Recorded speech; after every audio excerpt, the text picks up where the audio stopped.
Good evening and welcome to the 40th Annual Mitau Lecture.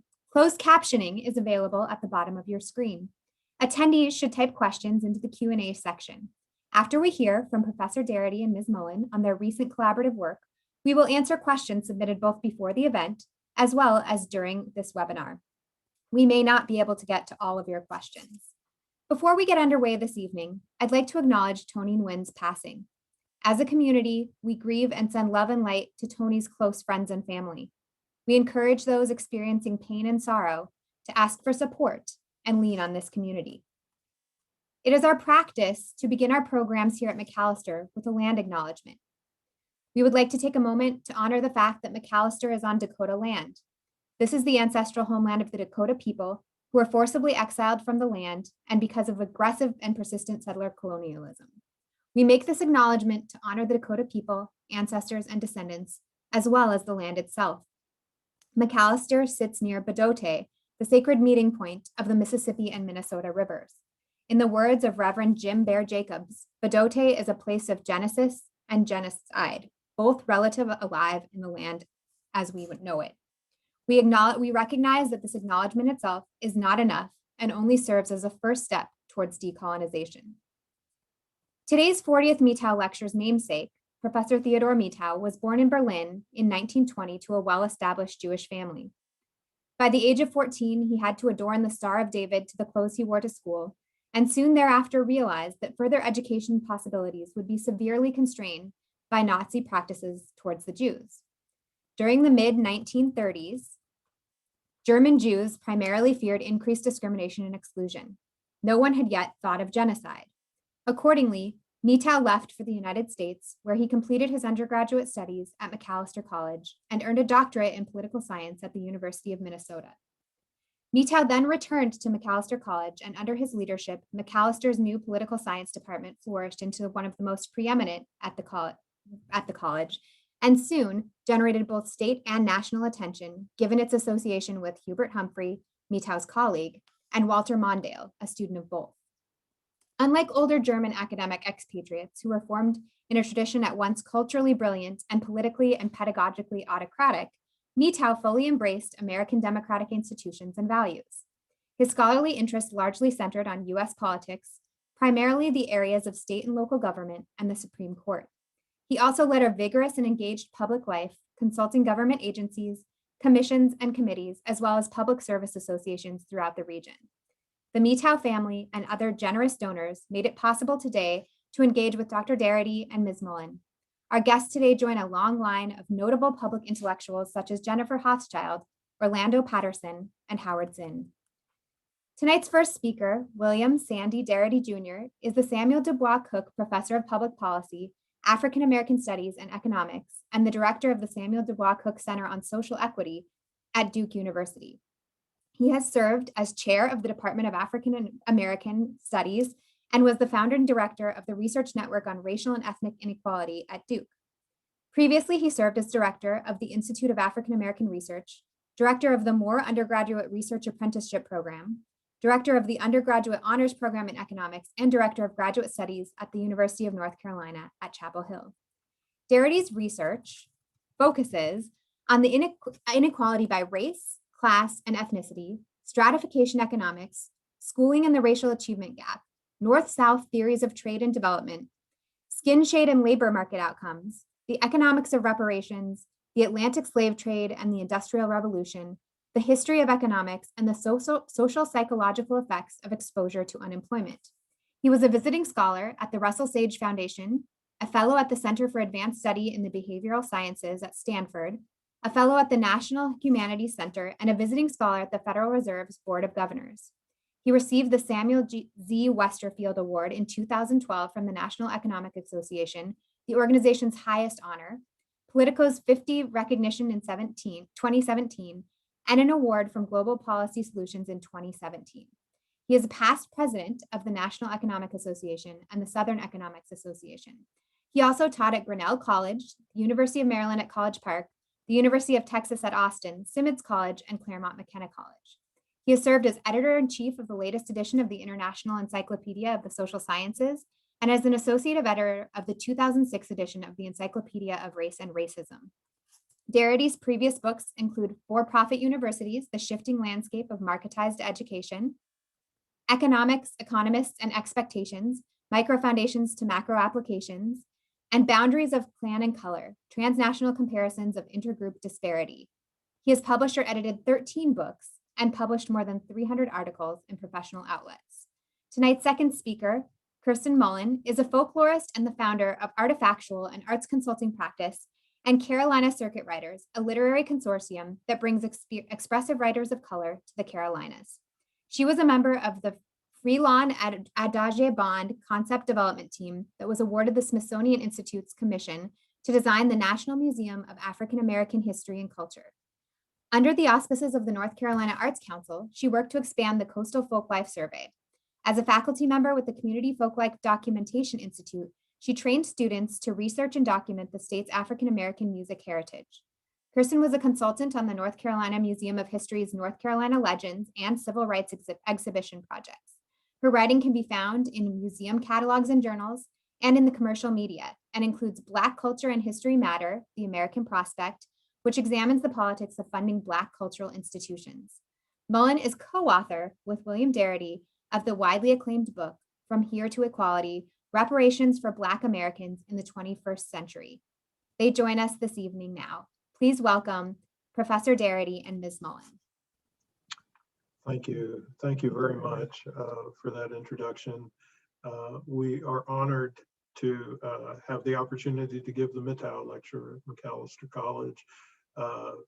Professor Mitau appears to be somebody who is of extraordinary integrity and passion and commitment to teaching in the most generous fashion possible. So we're quite honored to be giving a lecture in his name. We also want to extend our condolences for the loss of Tony Nguyen from your community. It does place somewhat of a shadow over the conversation that we're going to have with you this evening. But we do want to extend our condolences as well. We're going to provide a conversation in sequence from the two of us, and Kirsten Mullen is going to open the conversation, and then I will follow. And then once we have completed our presentation, then we'll be very, very pleased to have a discussion with the full community that is watching the presentation. Thank you very much, and thank you, Professor Larry, for that generous introduction. One of the things that we've attempted to do throughout our research, and especially as we were writing From Here to Equality, is to examine successful reparations efforts to extract the lessons that we could, both things that should be replicated, but also things that should be avoided. And so I want to talk about the German case in some detail. Early in From Here to Equality, we describe reparations as a program of acknowledgement, redress, and closure for a grievous injustice.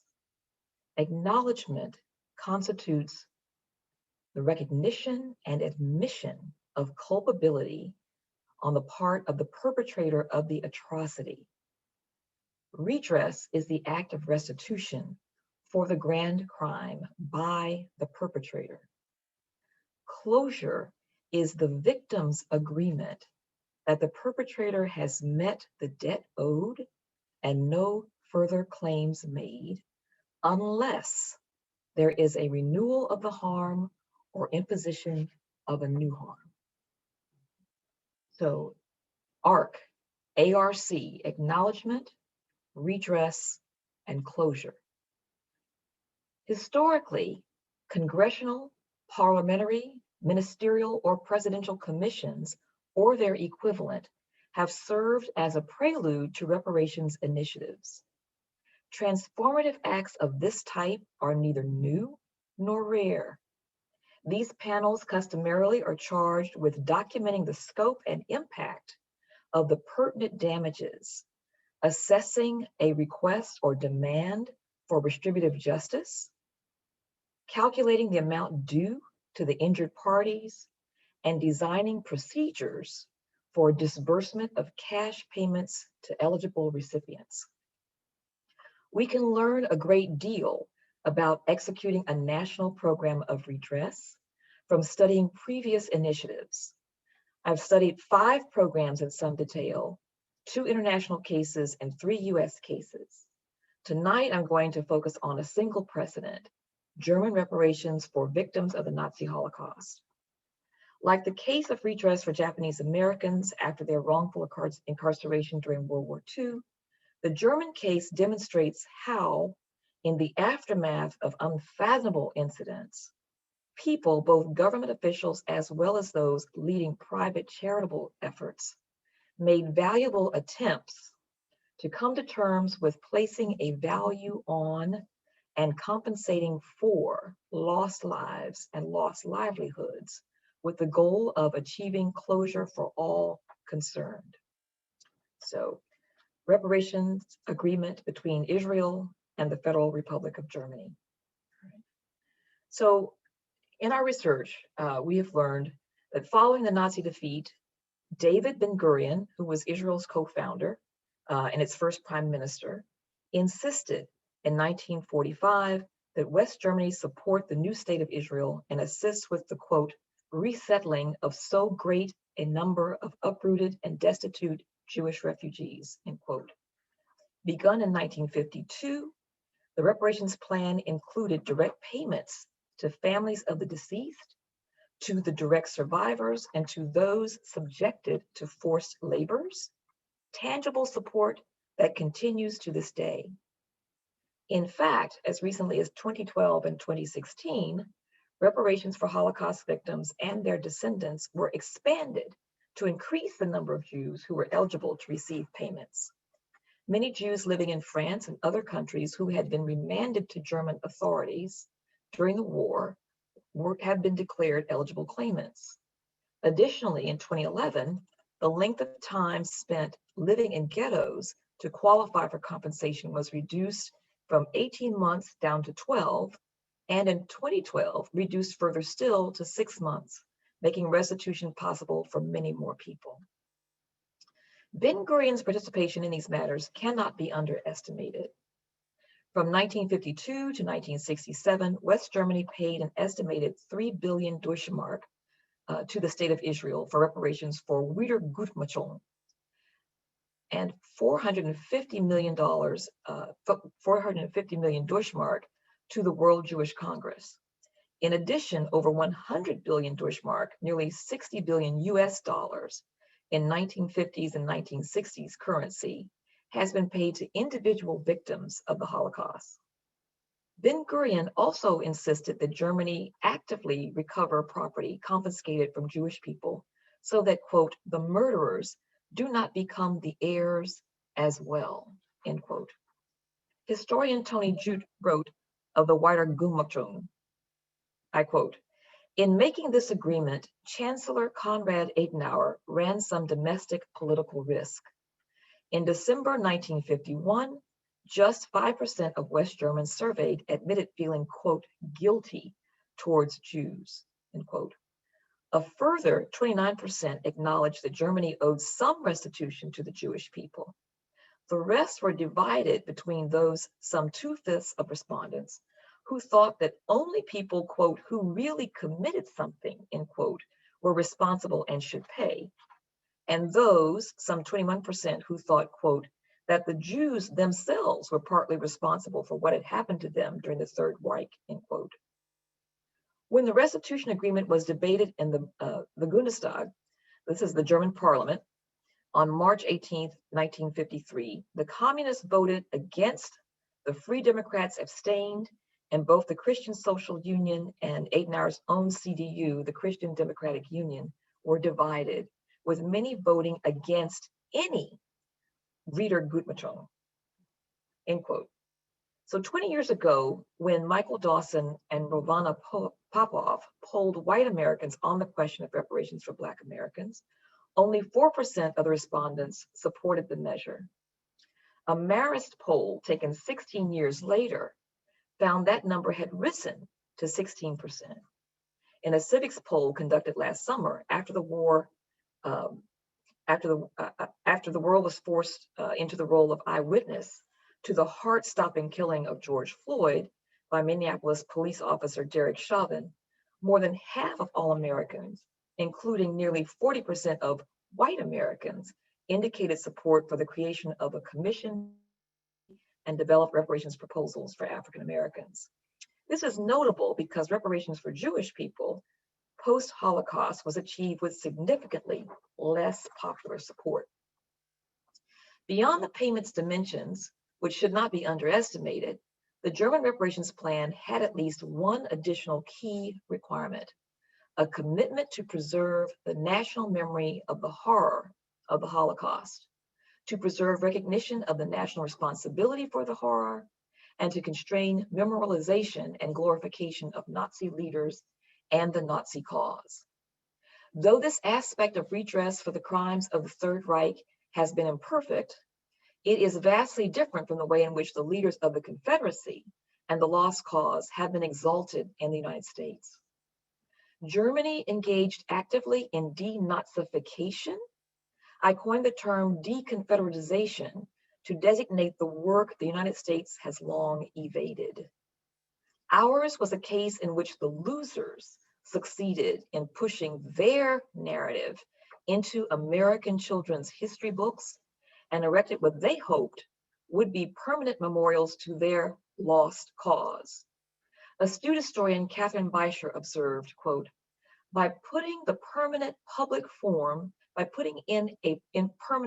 form a single version of the past, the creators of these monuments laid lasting claim to their definition of the past and set the terms by which they meant to shape the future, end quote. Had the country instead committed itself to that difficult and time-consuming process of deconfederation, the events of the 6th of January 2021 and possibly the just completed presidential term may never have happened. Some tenets of a successful redress program can be deduced from our research. I'll just list a few.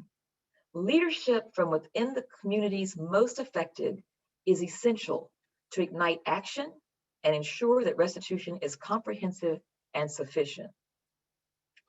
Movement pressure outside of the political system is effective when it is combined with consenting formal political leadership, as is the case with prime ministers and members of Congress and high-profile bipartisan or multi-party commissions.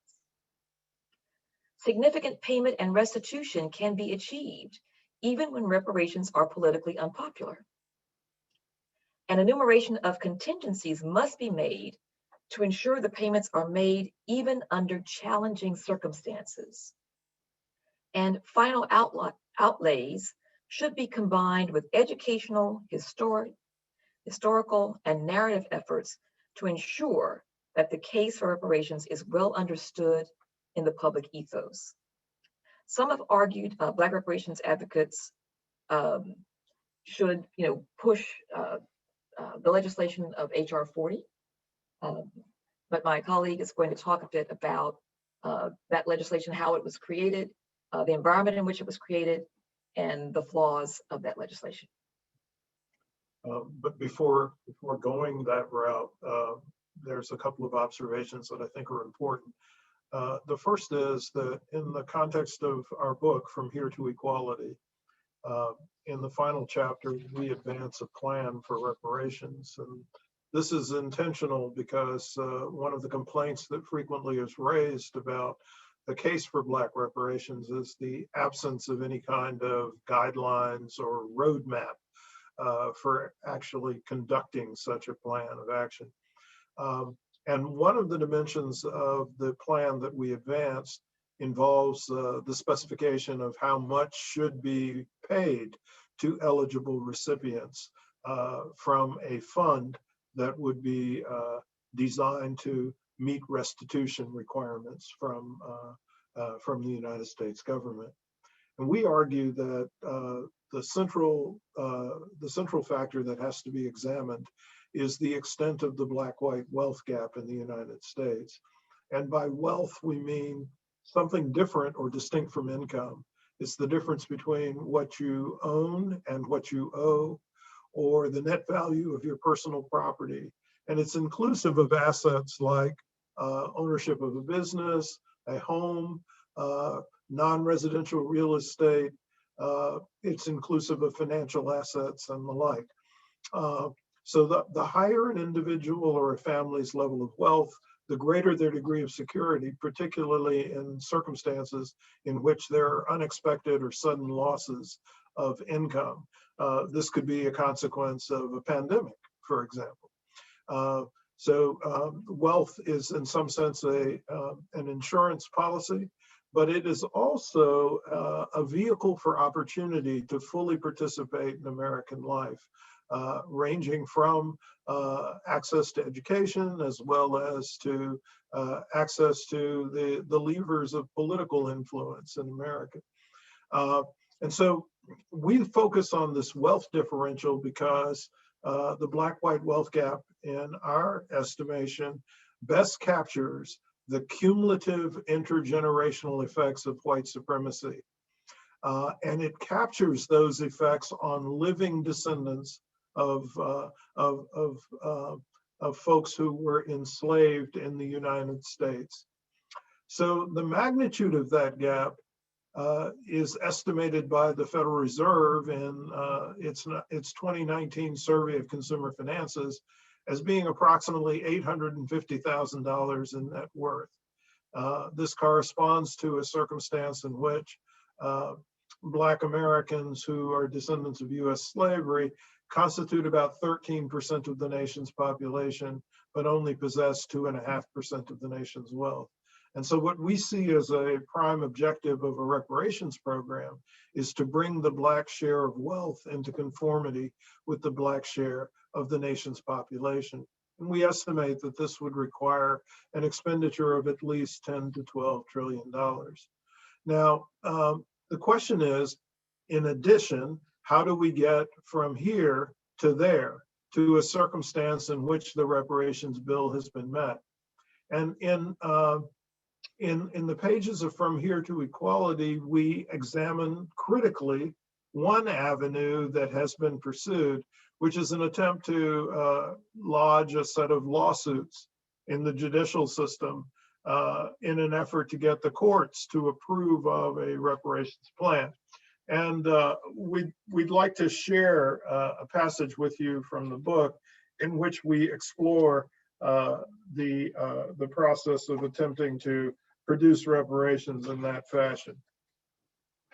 So we want to turn our attention to the year 2001, and we write the following. Sensing that the time had come to take a dramatic public stand, Reverend Jesse Jackson insisted it was important for companies that had been founded before or during the antebellum period to reveal the extent of their involvement in the Atlantic slave trade and consider making amends. All those years of work without wages are the foundation of American wealth, Jackson said. America must acknowledge its roots in the slavery empire, apologize for it, and work on some plan to compensate. An apology is in order, but you must not only apologize with your lips, repent, repair, and remedy go together. But how would an estimate of these profits be determined? We've suggested that the way in which we determine it is by looking directly at the Black-white wealth gap. But at that time, using the arguments based in part on historical documents she received from defendants, Deidre Farmer Pailman began preparation for a lawsuit against Fleet Boston Financial, formerly Providence Bank, Aetna, and New York Life Insurance Company. One of the major items Farmer Pailman used to document her case was a 1906 history of the New York Life Insurance Company, which indicated that 339 of the first 1,000 policies written by the firm insured slaveholders against losses of their human property. Under the auspices of its subsidiary, Nautilus, New York Life Insurance Company also insured the lives of at least 485 enslaved people for their owners during a 2-year period in the 1840s. Farmer Paleman's goal was to force the defendants to provide an accounting, constructive trust, restitution, disgorgement, and complementary and punitive damages arising out of their past and continued wrongful conduct. But momentum building for the first 8 months of 2001 shut down after 9/11 as the nation grieved and attempted to make sense of the events of the day. Farmer Paleman's research brought to light a rich potential source for reparations, but the case failed. Why did the case fail? The case failed primarily because the courts claimed that the statute of limitations for bringing such a lawsuit was out of bounds, and in addition, the suits that were being brought against these insurance companies were suits that were being lodged despite the fact that these insurance companies were actually engaged in activities that were entirely legal at the time. And so, patently they were immoral, but United States law dictated that they were legal, which led us to conclude that if you're going to pursue a reparations project, it requires you to lodge the claim against the United States Congress. The federal government has to be treated as the culpable party. It's the entity that made the atrocities that are associated with slavery, nearly a century of legal segregation in the United States, and ongoing atrocities like mass incarceration, police executions of unarmed Blacks, as well as discrimination in credit, employment, and housing markets. It's the federal government that has sanctioned all of those practices, and in some cases been directly complicit with some of those practices. And so, we say we have to turn to Congress. And the way in which most individuals who are expressing their support for reparations now make that turn to Congress is to say that they're in support of a piece of legislation that would establish a commission that would provide proposals to the Congress that is known as HR 40. And so we would like to advance a critical analysis of HR 40 in this final part of our presentation. So HR 40 was a bill that was first introduced to Congress in 1989 by the late representative of John Conyers. And it is a bill that has been in existence for close to 30 years, and it has certain limitations. The most central limitation is that it does not meet the major characteristics that we think should be embodied in a reparations plan. It does not specify that the commission must produce a proposal that would meet those characteristics. And so we'll come to that in a moment. But the 40 in the bill's title is a nod to the 40-acre land grants each emancipated household was promised at the end of the Civil War. That promise was unfulfilled. In contrast, from 1862 to 1938, over 1.5 million white American households received 160-acre land grants from the government through the Homestead Act, assets that established the foundation for today's immense Black-white wealth gap. By 2019, the racial wealth chasm, as I mentioned before, was at an average of about $850,000 per household. Now, if we were going to establish the material basis for full Black citizenship that has been consistently denied, we have to eliminate that wealth gap. And given this objective, there are three components of a Black reparations plan that are essential. The first is eligibility. Eligible recipients should be Black Americans who are descendants of persons enslaved in the United States, descendants of those denied the promised 40 acres. This would encompass 90% of the current US Black population, approximately 40 million people. To establish eligibility, an individual must satisfy two criteria. First, they must meet a lineage standard. At least one of their forebears was enslaved. Second, they must meet an identity standard.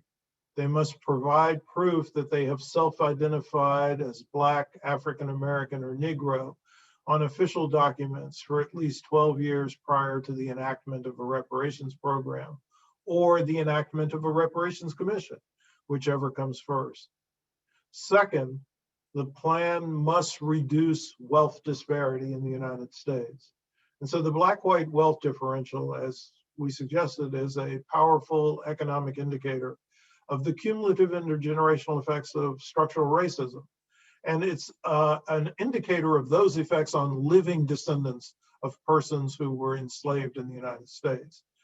Compounding the initial denial of 40 acres throughout the succeeding century of legal segregation, white terrorism prevailed in dozens of communities, including Elaine, Arkansas, Wilmington, North Carolina, Tulsa, Oklahoma, and Ocoee, Florida, where Blacks had gained a toehold in local politics and built commercial and residential districts. They were targets of violent property seizures and massacres by whites. In the 20th century, wealth accumulation in the United States was promoted by the federal government by home ownership rather than land ownership. And the government promoted access to home ownership on a racialized basis, from restrictive covenants to redlining to the discriminatory application of the GI Bill and distribution of Federal Housing Administration mortgage loans. Black people were systematically denied resources that white people readily used to become homeowners. And then finally, the third component of the project should be direct payments. And this is for both symbolic and substantive reasons. And this could be done via trust accounts, direct cash transfers, other types of assets, or a combination thereof. But other proposals using reparations to establish scholarships or community-wide programs risk not reaching those who merit redress. Scholarships are hardly the silver bullet. Black heads of household with a college degree have 2/3 of the net worth of white heads of household who dropped out of high school. Community-wide programs will not measure up in a world where gentrification is rapidly changing local demographics. Now, some organizations and individuals who have been influential in the development of HR 40 do not share our vision. And that means that the current version of the bill runs the risk of failing to meet the core objectives that we have outlined. We insist that an effective version of such a commission bill must dictate that the commission that is formed develop a plan for reparations that meets the three conditions that we've described. First, the eligibility criteria. Second, the standard for the amount of the fund, which would be to close or eliminate the racial wealth gap. And third, that the proposals that are generated by the commission must involve the provision of direct payments to individuals who are the eligible recipients. So insofar as the law does not dictate that the commission fulfill those three objectives, it's inadequate, it's unsatisfactory. And we need to find another route to making Congress reach the decision that would provide redress that is 156 years overdue.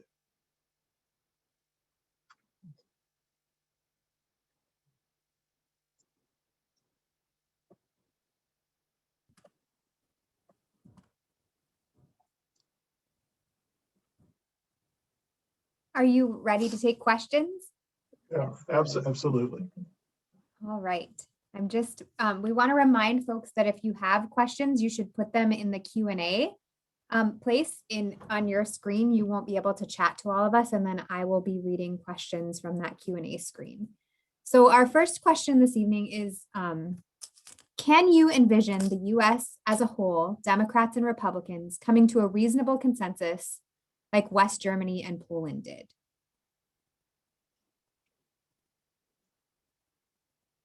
I think the circumstances are no less dire. And, on the face of it, the groups that are coming together are certainly no more divided than they were in that case. Certainly there has been far more conversation about the need for reparations.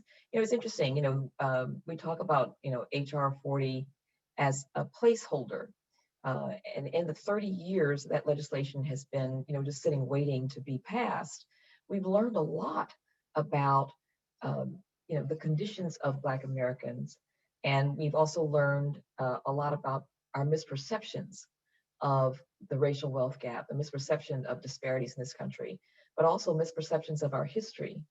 And so I think it is a ripe time. This is an excellent time for us to be having these conversations. And certainly if the surveys that have been conducted, querying Americans about their opinion on the subject are correct, if they will hold, the trend is moving in the right direction. So, I don't think it's impossible at all. And certainly we're not bystanders. All of us can help to influence the outcome. And I'm very encouraged that groups like the Macalester community will help to push this agenda. Yeah, maybe the Democratic Party will come to the conclusion that given the extensive level of support that they customarily receive from Black American voters, that this is the right thing to do. And the Republican Party might reach back to its heritage of being the party of Lincoln, rather than sustaining its position as being the party of strong third. This next question is a technical question. Just, is the projected wealth gap per capita that you've referenced tonight, or is that per household? $850,000 is per household. Households approximately 3.2 people. And so the outlay per person would be in the vicinity of $260,000 to $270,000. Right. Our next question is, given the lack of lineage records in many Black communities, how would proof of this lineage be established, and how far back should the lineage reach? So the eligibility criteria that we have established is that an individual would need to demonstrate that they were descended from at least one person who had been enslaved in the United States. So this would mean if your relative was born, in 1865, but at the point when slavery was still enforced, then they would qualify. We recognize that, this is a pastime of many people. There are a number of genealogical groups that exist in agencies, and they're Black genealogist professionals who are doing this work. And certainly, Ancestry.com and the Mormon community of faith is involved in this work as well. But we certainly think it would be a good idea and a wise decision for the Reparations Commission to include the creation of agencies that are staffed with professionally trained genealogists to assist individuals at no cost who think that they may be eligible, and to help them to do this genealogical research. The next question is a big one. It says, is it morally fair for a person who was never a slave owner to pay an individual who was never a slave? Could this be a form of statist coercion? Sounds like something from an Austro-libertarian. Okay. Well, so first of all, the plan that we have in mind doesn't involve individual payments. It's not a plan that says that we take money out of one white person's pocket and put it in a Black person's pocket. There is not going to be a situation in which somebody who might be a descendant of a slaveholder is directly paying somebody who is a descendant of persons who were enslaved. We treat the federal government as the culpable party, and it's the federal government that has the responsibility. This is not a matter of personal or individual guilt. That said, the implication of that question is that the effects of slavery no longer are evident in American life. And that would be true, I think, had the United States government actually fulfilled its promise of the 40-acre land grants as restitution. Those land grants were smaller than the ones that were given to white families, but had Black Americans upon emancipation actually received that form of restitution, we probably would not be having this conversation today. Instead, what occurred was the denial of those 40-acre land grants. There was the period of legal segregation in the United States, which included the massacres that we referred to in a moment ago, that resulted in the destruction and appropriation of property that Blacks had managed to accumulate. And then in the 20th century, the uneven application of the GI Bill and the New Deal. So you could argue that there's been episodes of property building or wealth building affirmative action on the part of the federal government that has supported white wealth accumulation and denied Black wealth accumulation. And this begins, of course, with slavery itself as a form of white affirmative action. It follows with the application of the Homestead Acts as a form of white affirmative action. And then Ira Katznelson, the political scientist, explicitly has described the 20th century policies associated with the GI Bill and with the New Deal as a form of white affirmative action. And so as a consequence, our argument is, indeed, it's relevant that the impact of slavery is still manifest today through the intergenerational effects of the transmission of resources. But it is not the case in our plan that any individual white American is going to be paying any individual Black American for the harms and damages that have been caused across the many years. I want to add something to that, his response. Another implication of the question, this, why should, presumably whites who weren't involved in slavery, either as slave owners or slave traders, or I guess you mean their descendants, have any responsibility? So my first question would be, how do you know that your family was not involved in slavery? Have you done that research? We have heard, many people, Black and white, but mostly white people, dramatically underestimate the numbers of white Americans who were involved in the slave trade, or who were slave owning families. So we know that across the country, approximately 8% of all families owned at least one Black body. And when you talk about just the southern states, the number jumps up over 25%. But in two states, Mississippi and South Carolina, 55 and 57% of all white households owned at least one Black body. I mean, you have to get up to, households that owned 200 plus Black chattel before you reach that rarefied occupy 1%. And indeed, there were legions of them. So, I'm just sort of, asking, the questioner to conduct some research in your own family and find out, how your family may have been implicated. Now, for individuals who, family absolutely had no engagement in the ownership of enslaved people, there were many other ways that they profited from slavery. Your family may have been involved in making ships, slave ships, or the masts for ships, or the barrels that carried the water or the rum. They may have been blacksmiths, ironworkers, and made shackles. They may have helped to insure slave ships and slave bodies. Just like during the Depression, when you had Americans who were not well-to-do and who were advised not to engage, not to invest in the stock market. They always say, don't invest money that you don't feel ready to lose. There were absolutely white Americans all across the country who used their meager earnings to invest in insurance companies. They bought stocks.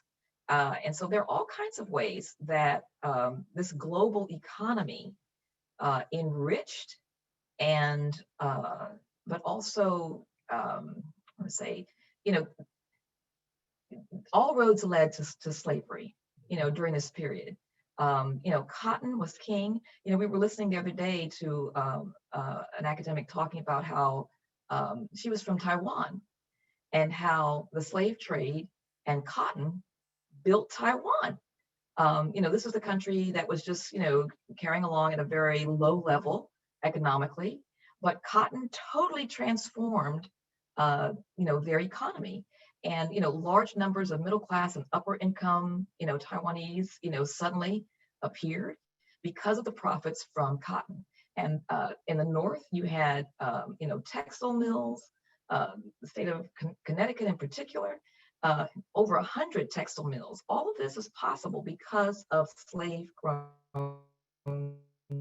cotton. These jobs, increased standard of living. You don't even really begin to have white families in U.S. Enjoying leisure in the way that we think of it today until you have the profits, those incredible profits from the enslavement of Black people. So before you say, my family had no connection to slavery, I would say, please, do some research. Yeah, one additional comment is the following. It may be the case that your family doesn't have a connection to slaveholding, but let's go down the list. Did your family benefit from the Homestead Acts? Do you have ancestors that engaged in the massacres that took place, upwards of 100 of them, that took place north, south, east, and west, in which Black property was appropriated?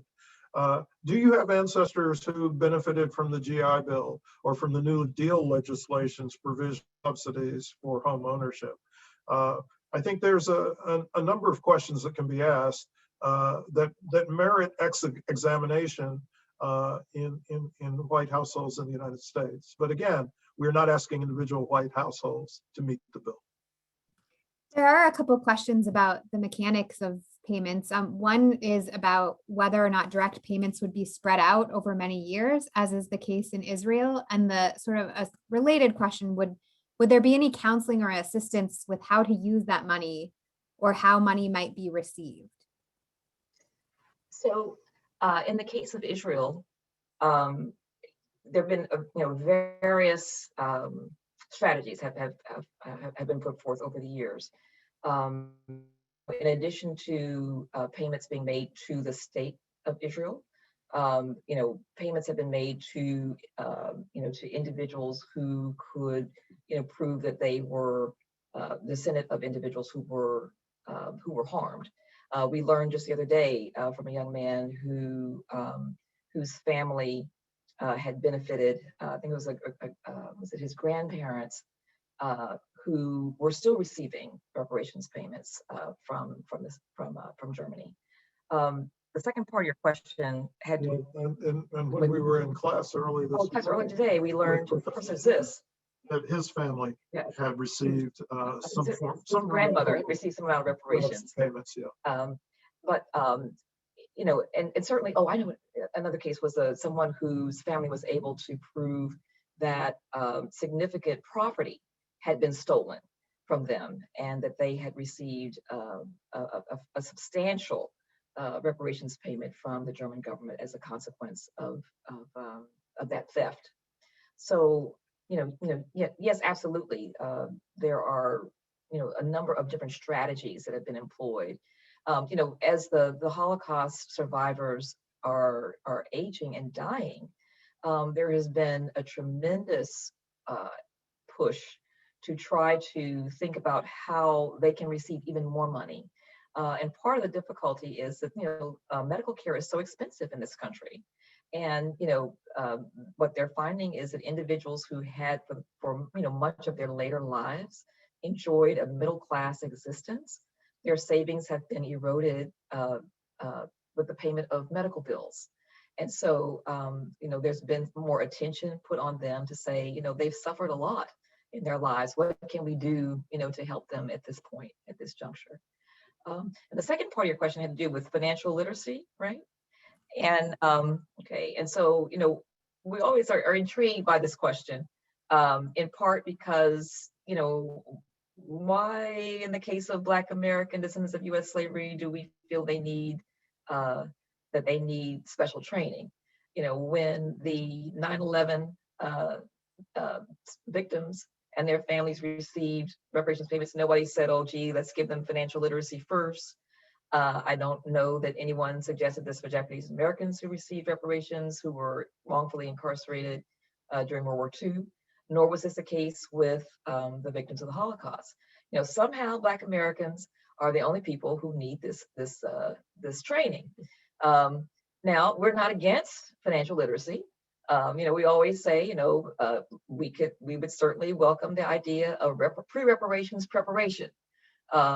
But the point is, you need to have some finances first. You could have all the literacy training in the world, but if you don't have any assets, you know, to invest, then you don't have anything. So, you know, and financial literacy training should not be a prerequisite, you know, to receiving reparations. If it's available, I think that's fine. But individuals should not have to meet some, you know, take some exam, you know, before they receive reparations payments. We have another question. It says, what role do you believe policing and prisons have in maintaining the racial wealth gap? Does the prison industrial complex abolition play a role in providing adequate reparations?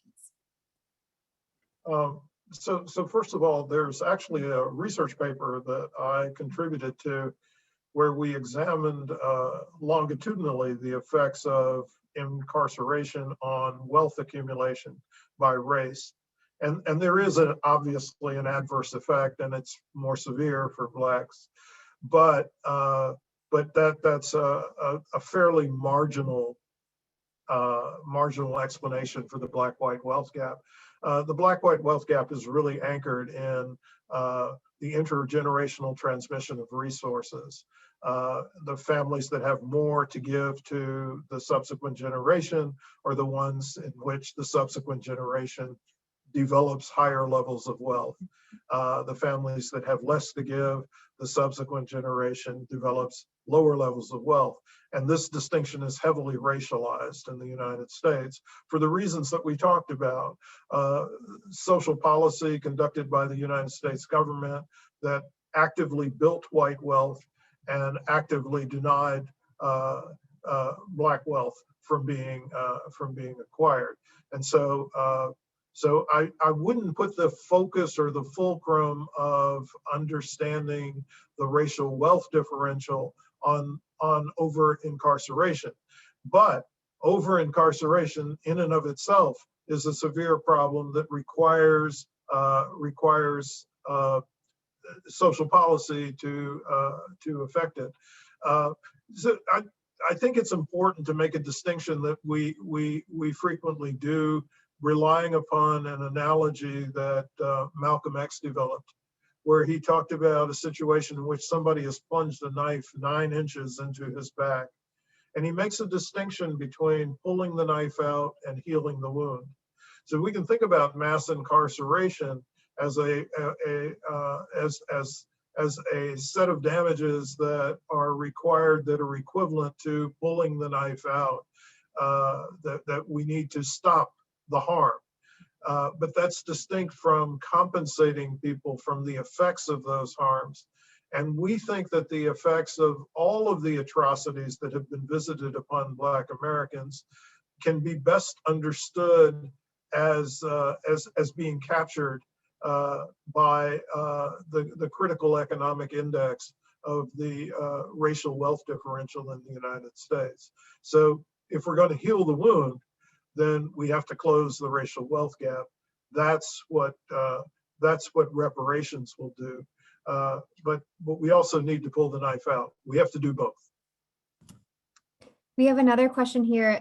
This questioner says, the first 140 years of the enslavement of Africans in this land was under the colonial administration of the British Crown. Does the UK bear any responsibility for reparations in the United States? Well, not in the case that we're working on. You know, if somebody else wants to develop a case for colonial period reparations, and it wouldn't just be the UK, I mean, it would be Spain, Portugal, France, the Dutch, it would be the Swedes. Norway, yes. I mean, the Swedes had enslaved people in New Jersey, what is now New Jersey. So, you know, yeah, we welcome people to make that case. That's not the one we're working on. Another poster says, before reading your book, I was ignorant about the Revolutionary War being an effort to preserve slavery. Do you think anything can redeem the United States as a country and an idea? Can anything redeem the country as an idea? Is that the? Can anything redeem the United States as a country and an idea? Yeah, certainly. Certainly. Reparations for Black American descendants of U.S. slavery. Yes. That would be the act of redemption. Yeah. Another question is, do you have an opinion on reparation efforts on the state level? All right, so we have looked at these plans that have been put forth by cities, states, as piecemeal programs. You know, to our mind, so we know we are very familiar with the Asheville, North Carolina program, for example, and the one that's put forth by the city of Chicago. And now I understand that there's a baby bonds program that Minneapolis has put forth. So, you know, these are all programs that we imagine will generate goodwill in the communities, and that's an excellent thing. It's a very good goal to have. But in our minds, these are programs that should have been enforced all along, you know, and they should not be considered reparations. You know, reparations are targeted to eliminate the racial wealth gap. These programs, while they will make a difference in the lives of, you know, many of the individuals in these communities, it's not going to move that needle. It's just not going to happen. You know, when there's just not enough money involved in them, for one thing. And, you know, if you were in Minneapolis and I'm in Miami, how is that helping me? You know, how is that helping me to achieve, you know, parity? So, you know, when you look at the budgets that these cities and states have to conduct all of their business, you know, if you combine the budgets of every city, every state in the country, you come to a figure of about $3.5 trillion. Okay? That's their annual budget. $3.5 trillion is almost $3,500 short. No, I can't do my math. What am I saying? $7 trillion short of the minimum, the $10 trillion minimum that you would need to eliminate the racial wealth gap. And those entities would have no budgets with which to operate. You know, the job is one that should be addressed to the federal government. The federal government is the responsible party. You know, they both put laws in place that created this problem. And in many instances, they look the other way when laws that were in place that would have been helpful were ignored. The federal government has been the responsible party, the culpable party, and they are the ones who should pay this bill. How can a reparation? Oh, go ahead. I'm sorry. If states and municipalities want to take steps towards atonement or pulling the knife out, by all means, we welcome that. But they shouldn't call it reparations. How about racial equity or atonement?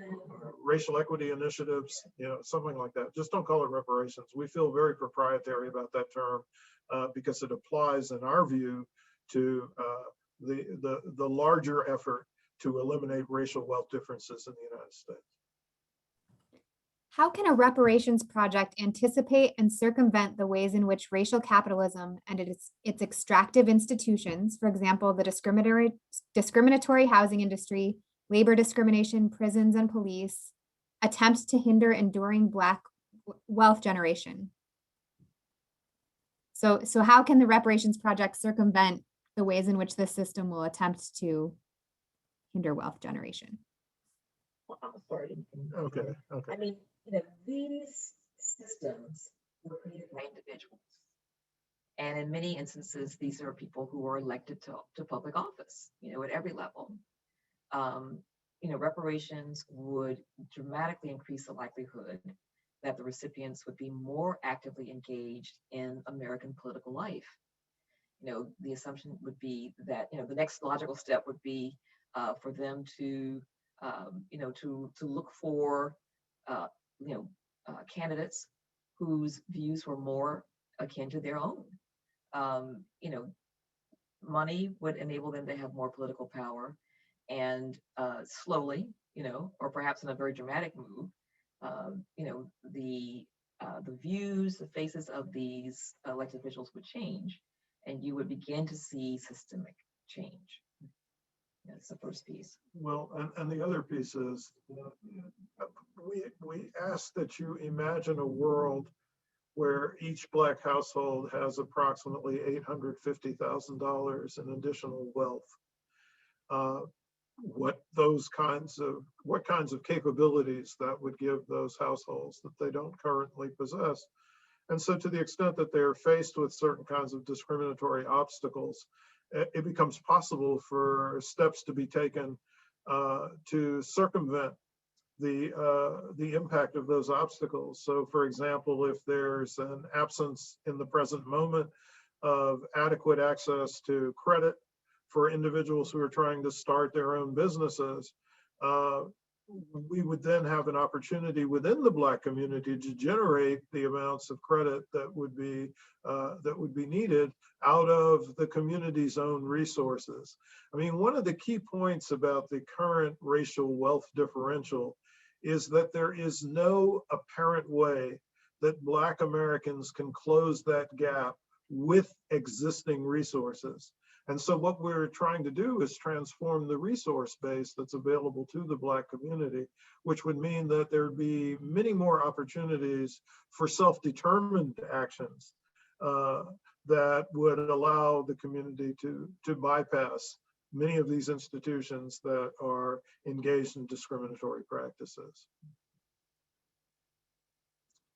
Our next question, this person says, I've given away a number of your books. Your book is excellent. Thank you. And then says, who has endorsed your plan? Does your very well thought out detailed plan garner widespread support amongst any groups or institutions?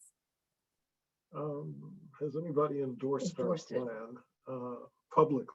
Same question. Maybe not. I don't know. There certainly are there certainly are, well, the Durham City Council. That's true. Yes. Yeah, So our city council unanimously passed a resolution in support of a national reparations program, and equally important, it includes the three primary features of a reparations program that we advocate. So yes, and we are certainly in conversation with a number of other cities and state governments. And I think it's really difficult sometimes to make a one-to-one correspondence. I think it takes a while, for all of us to kind of wrap our brains around a new idea, and to begin to think, what parts of this idea, resonate with me. How can I use this information in my daily life, and what do I feel obligated to do? I think certainly there are many individuals who have come to, who have spoken to us or written to us, or written, in public spaces, and express their own support for this proposal. That is something that we see constantly. Yeah, we've had some overtures from some of the newly elected representatives in Congress, but nobody has yet come out and said, the Mullen Darity approach to reparations is the way to go. Would you favor lawsuits in places like Tulsa and Wilmington going forward, even with your plan? Would you accept municipal immunity as a bargaining chip in negotiations over your plan? That's a tough one. I mean, in the case of Tulsa, they have been trying for so long to get some form of redress through the judicial system. I would not want to discourage that from taking place. They haven't had any success. I'm not sure if they're likely to have more success with the most recent effort. But in general, we don't think that the court system is the way to go in terms of obtaining redress. That in part because the courts have been so resistant to the provision of reparations in the past. We don't want to discourage the victims of the Tulsa massacre and their descendants from pursuing the judicial route, but we think that in general, this has to be a claim that is placed on the federal government and requires congressional action. So another technical question, is 410 trillion added to the economy enough to trigger a harmful level of inflation? Are there ways to roll out the program to avoid problems? 410 trillion. That probably definitely would trigger. But we're talking about 10 to 12 trillion. And in our book, we actually say that that is the key issue with any new expenditure project, is that it bears an inflation risk, and that's how you have to design any new expenditure project to minimize the inflation risk. And so we suggest that possibly you would do this over the course of a decade. We don't want to have it take any longer than 10 years, but you could do it over the course of a decade. And then that would mean that the expenditure per annum would be somewhere in the vicinity of $2 to $3 trillion, which is very similar to the amount that was recently generated under the CARES Act. This next question says, where will the federal government get the money for reparations? So even if you're question, it's in the same place that we got the money for the CARES Act, and when we bailed out the banks, you just direct the Federal Reserve or the Treasury to make the money available. That's how we do things. How do you see a coalition? We simply, where there's the will, we have the mechanism in place. How do you see a coalition coming together for a commission like you propose? Well, we didn't propose the commission, did we? No. I mean, the commission was already embodied in HR 40. Yeah. And so, to the extent that we say that commissions have been useful in the past, our concern is that the HR 40 commission truly be useful in the present moment. And that's why we think it requires a revision in the legislation, or replacement of the legislation with an alternative bill altogether. But in terms of a coalition in favor of reparations for Black American descendants of U.S. slavery, well, I don't know. I mean, maybe the municipalities are a potential source. Yeah. Originally, we were thinking, that colleges and universities that had complicity in terms of their own history with slavery would potentially be the leading edge of a coalition to lobby and petition Congress for reparations. But that hasn't occurred. And so, the entities that have been most inclined to talk in a positive and favorable way about reparations have been some of the municipal governments in the United States. And so, maybe they'll form the basis or the foundation for such an effort. Here's another question. Should wealthy Black Americans like Oprah receive reparations? Yes. Yes. It's not a means tested, proposition. This is a debt that the United States government owes to Black American descendants of U.S. slavery.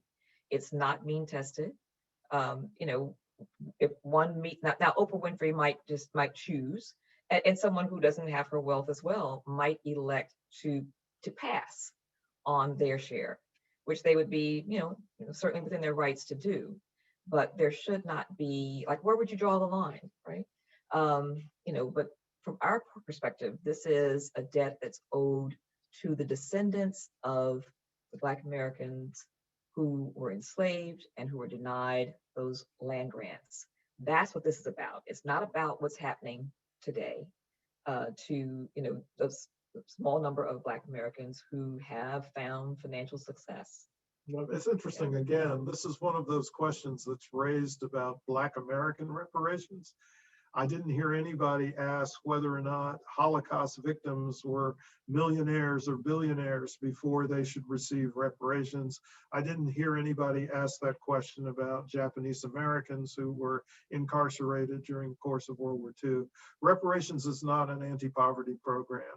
It is a debt that is owed to those who are members of a community that have been subjected to grievous injustice. So this question says, Derek Bell wrote about interest convergence. How can this be framed such that white people will benefit as well? Yikes. Okay. You could make an argument that expenditure that Black Americans undertake under a reparations project could be a stimulus to the U.S. economy. That's an argument that I've seen people make. In fact, recently I've seen some folks try to claim that there could be a huge boost to the performance of the U.S. economy.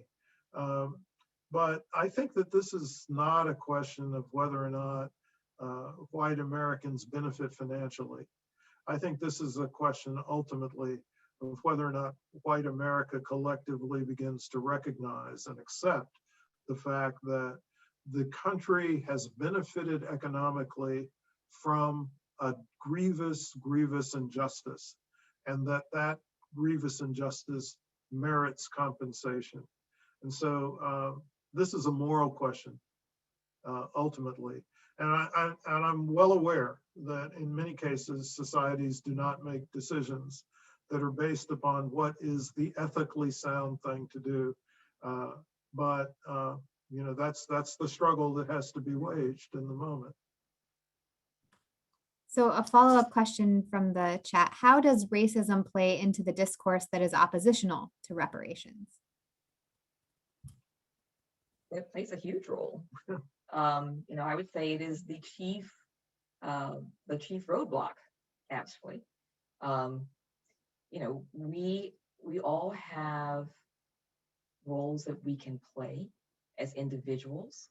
We talk about, what can we do? What are the concrete things that we can do as individuals? We can lobby and petition Congress for a national program of reparations. And then we can also step back and take a look at our own houses and try to get our own houses in order. So what do we mean by that? When you come together, you and the folks in your formal and informal communities, and you look around, who are the thought leaders that you consult? When there are opportunities to make a hire, who's in the pool? We know that, both of us have been in positions where either in academia or in a private sector or in government sector where we were the only Black person in the entire organization. What's that about? These are situations where the folks who have power and influence can say, this is wrong. This is not who we are as a people. This is not representative of who we are. These demographics are not us. And what are we going to do? Are we going to use our personal capital to make some changes? And you can do this, in your family, in your department, in your job, with your book group. There are all kinds of groups, all kinds of spaces and places where we belong. And these are conversations that you can begin to have. It doesn't have to be, relegated to, an event in a forum like the one we're having now. This is a conversation that you can have in every sphere of your life. We kind of get caught up sometimes in thinking, oh, I'm just one person, what can I do? But the truth is you're connected to many people. And the voices of many people do make a difference in this country. So you've said that the best strategy is to take this through Congress. And this question says, is the best strategy really congressional legislation, or could it be executive order from the president's office? I don't think the president can execute an executive order to establish a reparations program. Yeah, I mean, the president could establish a study commission, but I don't believe it's possible for a president to just say, yes, make reparations happen. And that's in part because there would be an immense financial obligation that would be associated with the reparations project. That's something that Congress would have to approve. The president couldn't do it out of the existing resources that have been assigned to the executive branch. Here, you have a chapter in your book where you engage criticisms of the plan. Which of the criticisms do you hear most often, and are there any that keep you up at night? So they're not criticisms of the plan per se. There are criticisms of the idea of reparations in and of itself for Black American descendants of U.S. slavery. And no, none of them keep us up at night because none of them are valid. So I think this is a similar misunderstanding as before, just based on how reparations would be paid out. But a student writes that their great-grandfather was a veteran of the Union Army. Are they entitled to exemption from being taxed for reparations? No, and people are not being taxed for reparations. Yeah. The federal government can engage in an expenditure of this order without raising anyone's taxes. And I think what has demonstrated that very clearly is the response to the Great Recession and the most recent response to the pandemic, where substantial amounts of new expenditures were undertaken without raising taxes.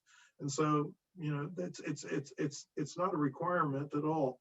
But on the other hand, I'm not sure what the point is about this individual's ancestor fighting in the Union Army. Since his ancestor was fighting fighting on the side of freeing the slaves, is that the implication? That they shouldn't be charged? I think that's what the student's implying. Mm-hmm. I'm not sure what the logic is there. Ending a harm is not the equivalent of compensating for the damages that are caused by the harm. And in addition, there was a significant number of formerly enslaved Blacks who fought on the Union Army side at a higher rate of mortality than the white Union soldiers. So it's not just a question of white Americans handing Black Americans their freedom from slavery as a gift.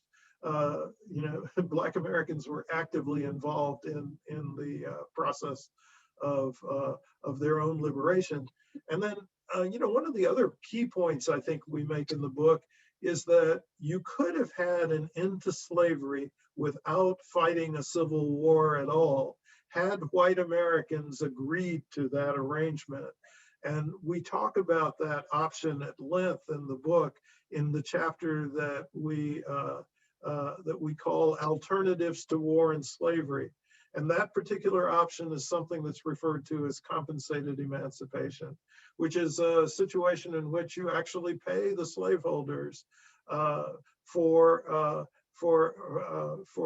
granting freedom to the people that they were owning their human property.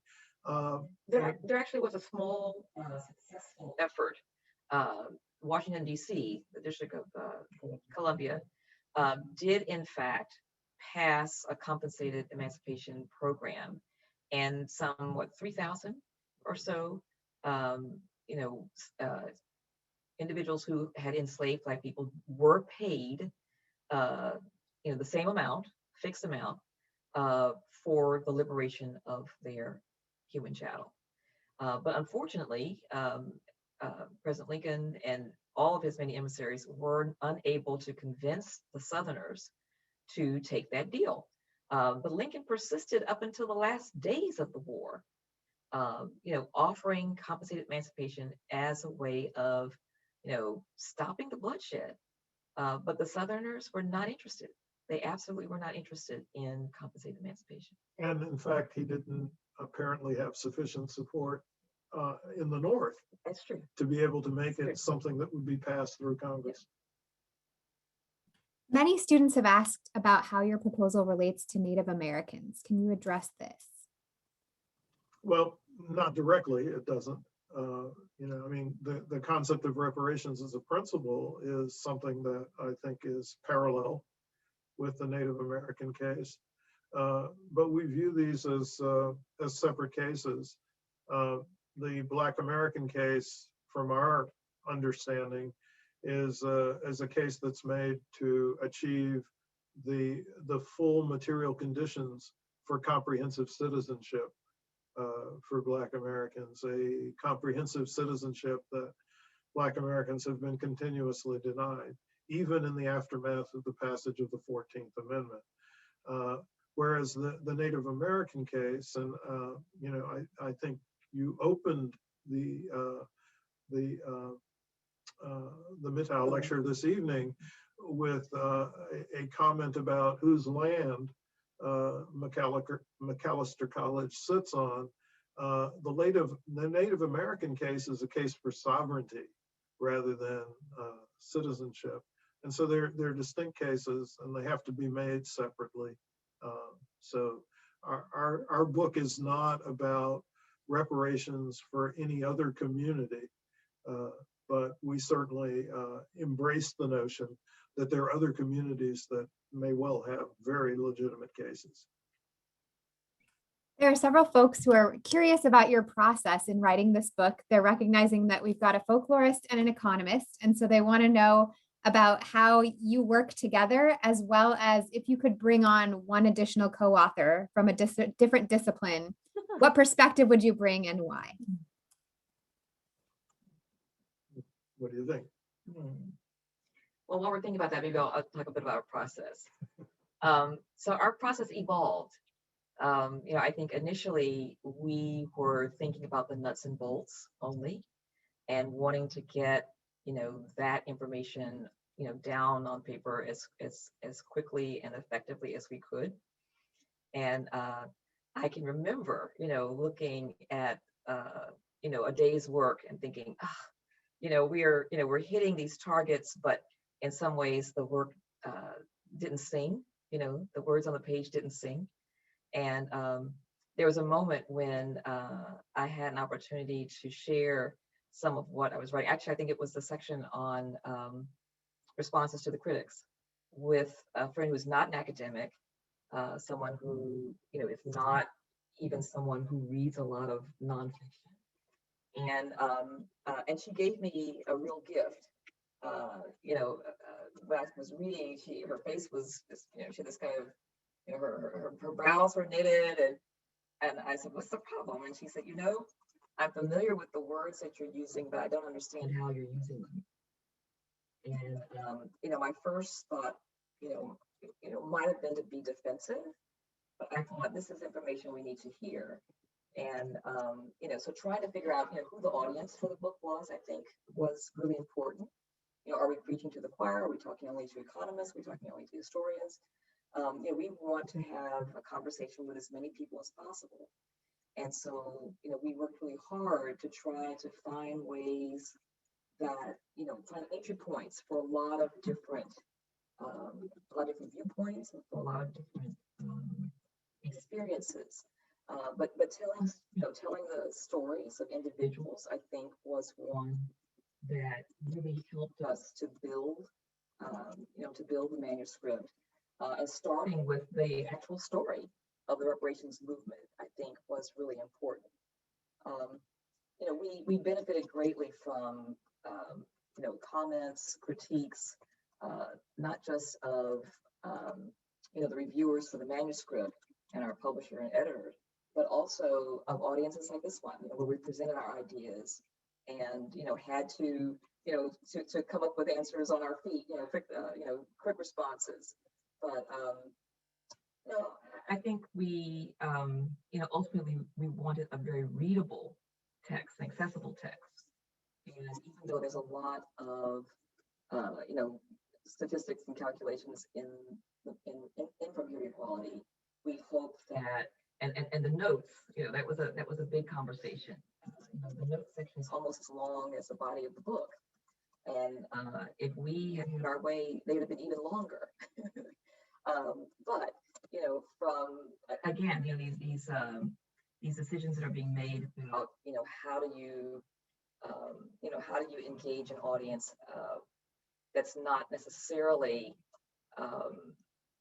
accustomed to tackling a topic that has as many moving parts as this one does.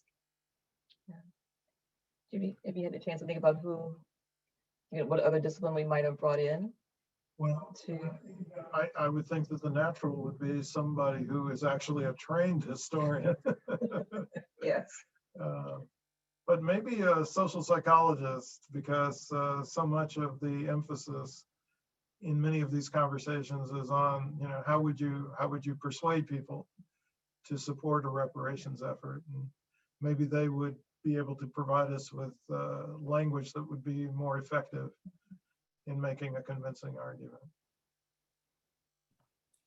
Well, thank you very much for your time. I was supposed to preview the last question, but that seems like a good way to wrap it up, is for you to tell us about your process. So we really appreciate your time tonight, Ms. Mullen and Professor Darity.